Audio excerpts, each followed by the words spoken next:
Welcome to Estoril and round 13 of the World Championship. How's it going, guys? Welcome back to another video. Round 13 of the Mansell at McLaren series is just about to start now. As you can see here, we're at Estoril for the Portuguese Grand Prix. Estoril, not a track I'm overly familiar with, not a track I particularly like when I do play it because of that reason. So, after the disappointment of our lap 1 incident last week, I could have some mixed fortunes here in this one. So we were qualified second last time, then got ourselves a poor start and then a crash at turn at the first chicane. Really ruined our race before Martin Brundle took it upon himself to ruin our race for the second week in a row. So here we come up to Estoril now, and from fourth, yeah, I mean, I think I might actually just take this first one as a reconnaissance lap, to be honest, because I do not know Estoril that well at all. I don't know how many times I've ever driven it in any game. There we go. So I'm already away into the gravel there. So this might be one that we'll just need to qualify where we as high as we can. Not expecting a great one. Qualifying as high as we can, and then use the other cars around us to sort of guide us around the track. A bit like we did quite poorly round 2 in Buenos Aires. There's going to come a string of these because Aida for the Pacific Grand Prix is another one I'm not overly familiar with. Adelaide is one of the ones I like to think I'm familiar with, but not very. Oh, there you go. Not very. And there's another spin. Excellent. So we're going to come up against a few tracks that I'm not overly comfortable with, confident with. So we'll just see how we get on. So there's 12 seconds back. This could be. I mean, I could be fighting with some Pacifics and 40s at the back of the grid here. So I think this is us coming round to the last big corner here. It is. Look at the elevation change on here as well. It's massive. So here we go. Quite far back, as you can see. But it was a reconnaissance lap, so let's start the hot lap here. 24th, as you would have thought, been 14 seconds back. That was alright, Had to slam on the anchors there a bit. But there's a lot of corners here that get tighter as you go. Very, very strange. Well, not very, very strange, because a lot of tracks have that, but very difficult. Very difficult to sort of navigate. So here we go. How far back are we going to be here? Only 2.5, which I'm quite happy at, to be honest. I'll take that. 2.5 back. I was 2.5 back at Monza going into the final sector. Not that I'm going to have a Monza style final sector here. Oh, brake. Okay, that's not good. That's a very, very tight hairpin there. So I'm now 5 seconds back. But if I can get myself in the mid-teens, I'll use everyone else to help guide me around, find my braking zones and all that sort of thing. As long as I don't find clean air and an empty track in front of me, I should hopefully be okay. It's a very strange thing to say. I hope I don't find an empty track in front of me, but 23. I mean, that's... Right, one more. I'm getting used to the track now. As I say, get used to some... I'm thinking we might need to get used to some longer qualifying stints anyway for when we start the 1997 campaign. Not quite sure what the theme of that is going to be. I don't know if we're just going to do a random person every different races, or look at the motorhomes there. That was brilliant. I'll get distracted. I braked there. I'm distracted by the motorhomes. I don't know if we're going to do different people every race for 97, or we'll just try and find a theme. One of the themes I'm quite interested in is what if Olivier Panis doesn't get injured, because he had a very good start to 97 in the Prost, as it was at that year. Changed their name from Ligier at the end of 96, or at the start of 97, I think is more apt. Oh, I've used a Ferrari to help me brake. Used a Ferrari to help me brake in that corner. That might help me here. It won't, because I'm already 5 seconds down. He's down at the second split. This isn't helping. This isn't going to be a very good. This isn't going to be a very good qualifying lap at all. I think I'm just going to need to take my medicine and start in the 20-something, maybe low teens.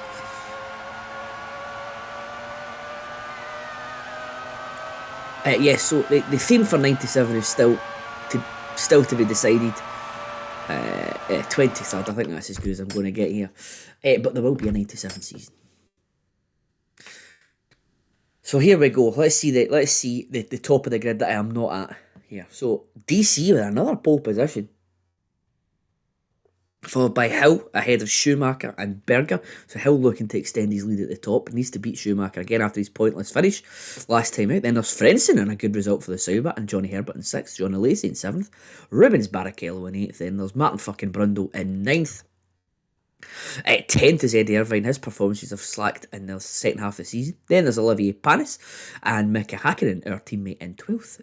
Bouillon in 13th. Salo in 14th. Katayama 15th. And Taka Nui in an all-Japanese row there in 16th. Then you have Pedro Lamy.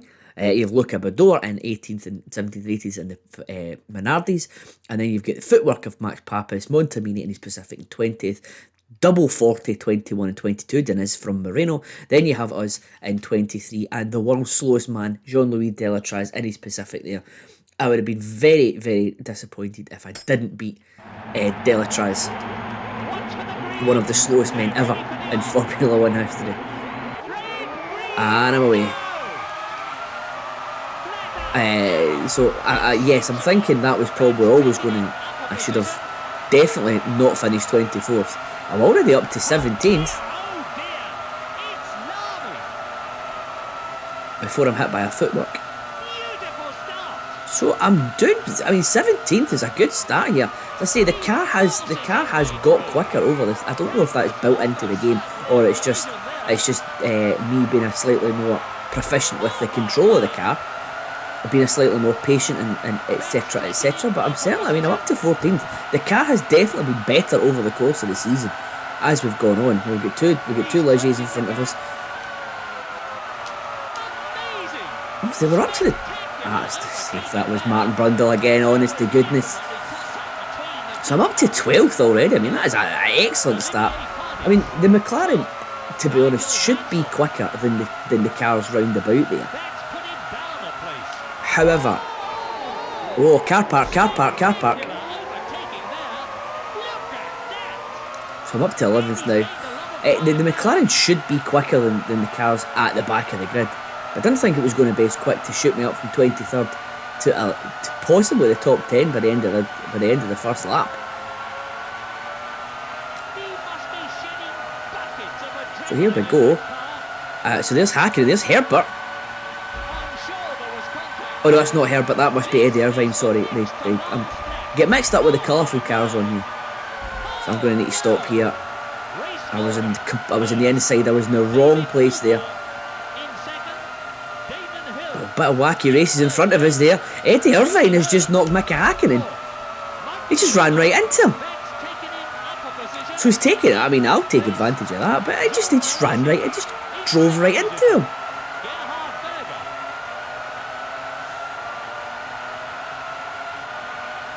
There we go. I mean, we are challenging for points here, guys. This is completely unexpected. Oh! Stay on the track. As soon as I say that, obviously I get into a bit of a collision there. Some harem-scarum stuff from the Jordan up front there. Of course, this is Jordan just about to come into their golden time. As I've dive bomb right up the inside there. So this is right before. I mean, Jordan had a very decent 97 car. But then they started challenging for wins. Obviously, one in 98, one in 90. Had a very good chance of winning the Constructors and World Championship if Heinz-Harald Frenzen's car didn't. I think there was one race at the Nürburgring where Heinz-Harald Frenzen's car didn't get out of anti-stall. If he'd won that race didn't come out of anti-stall after his pit stop, or the pit limiter, sorry, was stuck on. If that hadn't happened, he had a very good chance of winning the 99 World Championship for all intents and purposes. Jordan not getting it much today. Speaking of Heinz Harald Frentzen, there he is in front of us there. We have a nice move up there to get us into 9th. We're 1 place away. There's a Ferrari between us and some points here on lap 2. Schumacher's in 4th, so he's dropped a place. So there's a Lacey and then Berger's in front of us here. So I'll just use these cars. I think the Williams, the 2 Williams are away. Maybe not actually. Maybe not. Looks like Johnny Herbert's had a good race. Looks like he's up to 5th. Alright, there we go. We're in the points. We're in the points.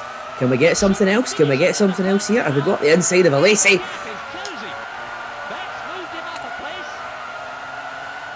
So we're up to 5th here. I can see the podium. I can see the podium. We're up to 4th. Are we going to take it? We're going to take it. Oh, we're up to 3rd. Oh, we did it on the last lap. We're on the podium. Oh, I thought we had another lap to go. That went by really quickly, but look at that. We have managed to take out Schumacher. Blew it at the end there. He's gone from 3rd to 5th. We've gone from 23rd to 3rd though. Look at that. That really makes up for the terrible time we had at Monza. That's another podium for us this season. What a race. This could be the turning point of the season, even though we're quite near the end, but we're coming good here towards the end. We're picking up some serious points now. So there's the classification. David Coulthard takes his 2nd win in a row, followed by Damon Hill, who needed the points after that non-points finish at Monza. Then you have us in a wonderful 3rd there, taking it from Johnny Herbert right at the last. That's a disappointment for Johnny because he really needed that this season. But he does get 4th place ahead of his teammate Michael Schumacher for the first time this season. You then have Jean Alesi, Gerhard Berger, Heinz Harald Frentzen and the 2 Jordans there, Barrichello and Irvine, rounding out the top 10. But we get the fastest lap there. That's I'm quite happy with that on a track I'm not overly familiar with. Give me that every day of the week. So what that does to the Drivers' Championship standings, it moves us up to 6th. Ahead of Johnny Herbert, we're back up to 6th, should I say, ahead of Johnny Herbert and Mika Hakkinen, 6th, 7th, 8th, and then you've got the 2 Jordans still where they are, 9th and 10th, but Damon Hill stretches his lead in the World Drivers' Championship to 8 points after 13 rounds, so we've got 4 races still to go.